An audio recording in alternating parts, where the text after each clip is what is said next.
আসসালামু আলাইকুম। House of science technique চ্যানেলের পক্ষ থেকে আপনাদের সকলকে স্বাগতম।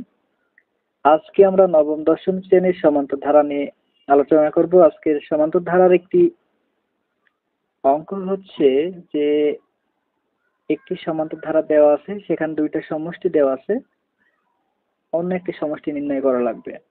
দেখেন একটি অঙ্ক, একটি সমান্তর ধারার প্রথম 12 পদের সমষ্টি 144 বলছে, 12 পদের সমষ্টি 144 এবং প্রথম 20 পদের সমষ্টি 560 হলে এর প্রথম 6 পদের সমষ্টি কত হবে?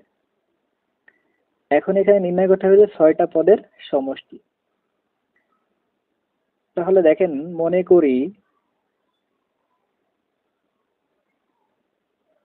করি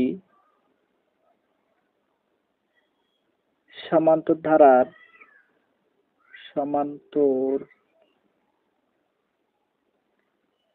দেওয়া আছে সমান্তর। তাহলে সমান্তর ধারার প্রথম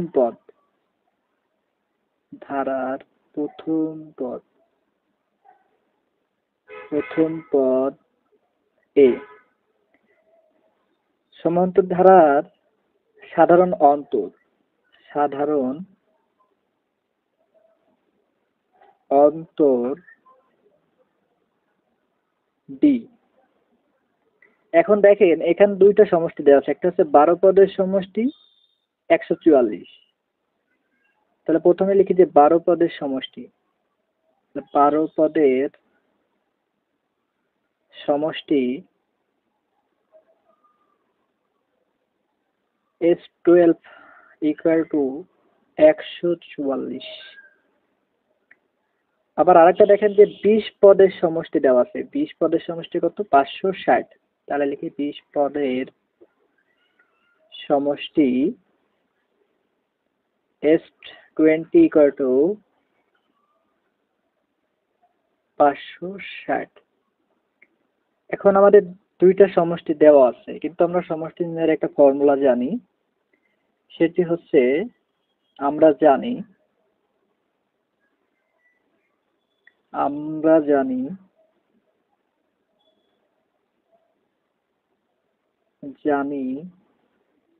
Sn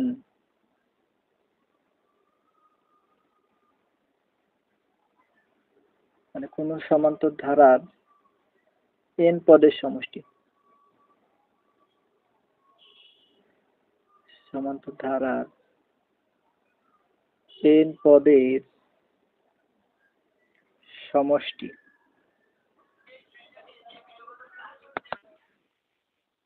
Sn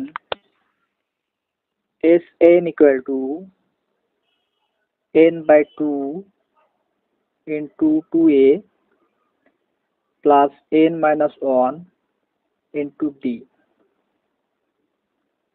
এই ফর্মুলা দিয়ে আমরা এখন দুইটা পদের সমষ্টি নির্ণয় করব। তাহলে দেখেন, এখানে n বলতে প্রথমে বোঝাচ্ছে 12 এবং পরে যেটা বলছে সেটা হচ্ছে 20। এখন আমরা এই দুইটার সমষ্টি নির্ণয় করি এখানে মান বসিয়ে। তাহলে 12 পদের সমষ্টি প্রথমটা করি। 12 পদের সমষ্টি S12। এখানে n এর মান কত?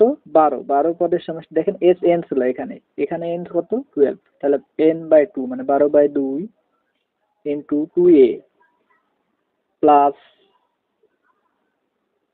n হচ্ছে 12। তাহলে 2a plus 12 minus 1 into d। মোট সমষ্টি দেওয়া ছিল কত? 144। এখন আমরা এটা সমাধান করি। 6 2a প্লাস 12 মধ্যে একবার দিলে 11 into d equal to 144। এখন আমরা ওই 144কে যদি 6 দ্বারা ভাগ করি, 144কে আমরা 6 দ্বারা ভাগ করলে পাবো হচ্ছে 24। তাহলে 2a plus 11d equal to 24। এটা আমাদের 1 নম্বর সমীকরণ। যে সমীকরণটা পেয়েছি এটা হচ্ছে 1 নম্বর সমীকরণ, এটা হচ্ছে 12 পদের সমষ্টি। এবার আমরা আরেকটা করব, সেটা হচ্ছে 20 পদের সমষ্টি। এখানে n এর মান হবে 20। তাহলে 20 পদের সমষ্টি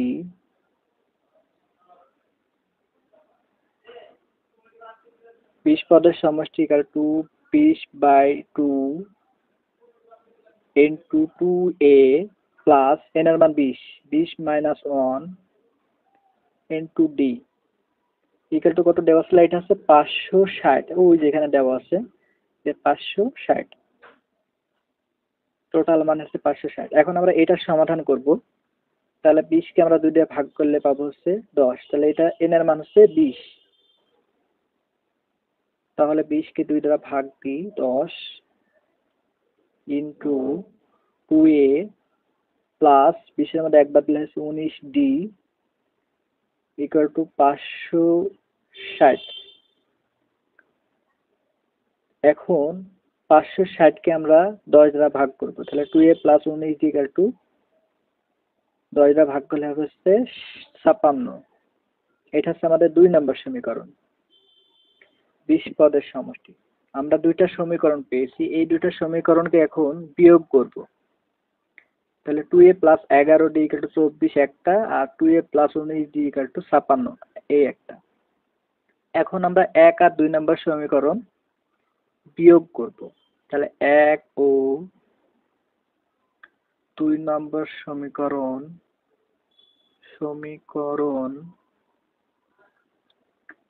বিয়োগ করে তাহলে দেখেন 1 এবং 2 নম্বর সমীকরণের মধ্যে 2 নম্বর সমীকরণের মানটা বড়, তাহলে আমরা কি করব, বড়টার মধ্যে ছোটটা বিয়োগ করব। তাহলে 2 নম্বরের মধ্যে 1 নম্বরটা বিয়োগ করব। তাহলে 2a plus 19d equal to 56। আর 1 নম্বর সমীকরণ কি ছিল, 2a plus 11d equal to 24। এখন আমরা বিয়োগ করব। বিয়োগ করলে কি নিচে যেটা আছে সেটা চিহ্নের পরিবর্তন হবে। তাহলে দেখেন 2 এর আগে কি আছে, যোগ আছে, তো এটা বিয়োগ হয়ে যাবে। বিয়োগ করে যোগ আছে বিয়োগ হবে, যোগ আছে বিয়োগ, যোগ আছে বিয়োগ। এখন আমরা এটা বিয়োগ করি, 2 এর মধ্যে যদি 2 বাদ দিই 0 হয়ে যাবে, সেটা বাদ। তাহলে এটা বাদ। এখন 19 এর মধ্যে 11 বাদ দিলে থাকে হচ্ছে 8d ইকুয়াল টু 56 এর মধ্যে 24 বাদ দিলে থাকে হচ্ছে 32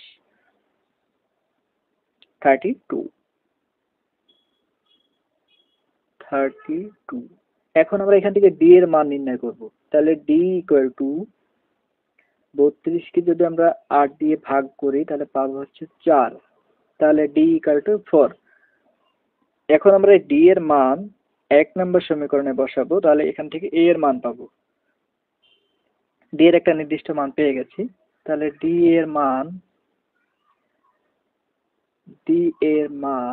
1 নম্বর সমীকরণে বসাবো। 1 নং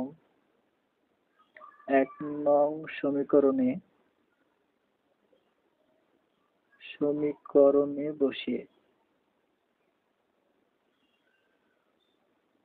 তাহলে আমার 1 নম্বরের সমীকরণ ছিল, সেটা ছিল হচ্ছে 2a plus 11d equal to 24। 2a plus 11d equal to 24। তাহলে d এর মান কত, 4। আমরা মানটা বসাই দিলাম। তাহলে এখন দেখেন 2a plus 11 into 4 equal to 24। তাহলে 11-এর সাথে 4 যখন গুণ করবো তখন হচ্ছে 44 ইকুয়াল টু 24। আমরা এখান থেকে a এর মান নির্ণয় করব। তাহলে এখান থেকে যদি a এর মান নির্ণয় করি তাহলে সমাধানে আসি 2a ইকুয়াল টু 24, এই পাশে প্লাস 44 ছিল, এই পাশে গিয়ে হয়ে গেল মাইনাস 44। তাহলে 2a ইকুয়াল টু 24, মানে 44 এর মধ্যে যদি 24 বাদ দিই তাহলে থাকে হচ্ছে 20 মাইনাস 20। তাহলে a ইকুয়াল টু 20 কে 2 দ্বারা ভাগ, তাহলে থাকে হচ্ছে মাইনাস 10। তাহলে a এর মান পেয়ে গেছি আমরা, a এর মান হচ্ছে মাইনাস 10। এখন আমরা a এবং d এর মান পেয়েছি। এখন আমাদের এই অঙ্ক বলছে যে 6 পদের সমষ্টি নির্ণয় করো। অতএব 6 পদের সমষ্টি এখন নির্ণয় করবে এই অঙ্ক থেকে। তাহলে সমান্তরাল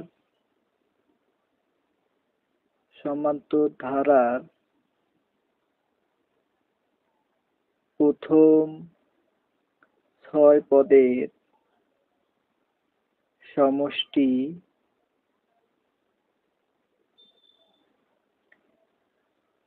তাহলে 6 পদ, এখানে n এর মান কত 6, তাহলে s6 = 6/2 into 2a, মানে a এর মান বসাই দিই -10, এর মান কত -10 প্লাস n মানে 6 - 1 into d, d মানে কত 4।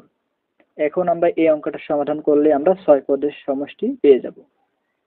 তাহলে 6 কে আমরা সমীকরণ যেটা করেছি সেটা হচ্ছে Sn = n/2 into 2a plus n-1 into d, এই সূত্র থেকে আমরা এই অঙ্কের সমাধান করেছি। তাহলে দেখেন 6 কে আমরা যখন a এর মান বসাই -10 আর d এর মান বসিয়েছি 4, এই মানটা আমরা পেয়েছি সমাধান করে। এখন আমরা এই অঙ্কের সমাধান করি যে 6 কে যদি 2 দ্বারা ভাগ করি তাহলে থাকে হচ্ছে 3, তাহলে 3 into 2 এর সাথে -10 গুণ করলে -20 প্লাস 6 এর মধ্যে 1 বিয়োগ করলে 5 into 4 তাহলে 20, তাহলে 20 এর মধ্যে যদি আমরা 20 বাদ দিই তাহলে থাকে হচ্ছে 0, তাহলে 3 into 0 0, তাহলে 3 0 এর সাথে গুণ করলে হচ্ছে 0, তাহলে আমরা 6 পদের সমষ্টি পেয়েছি হচ্ছে 0। এটা হচ্ছে আমাদের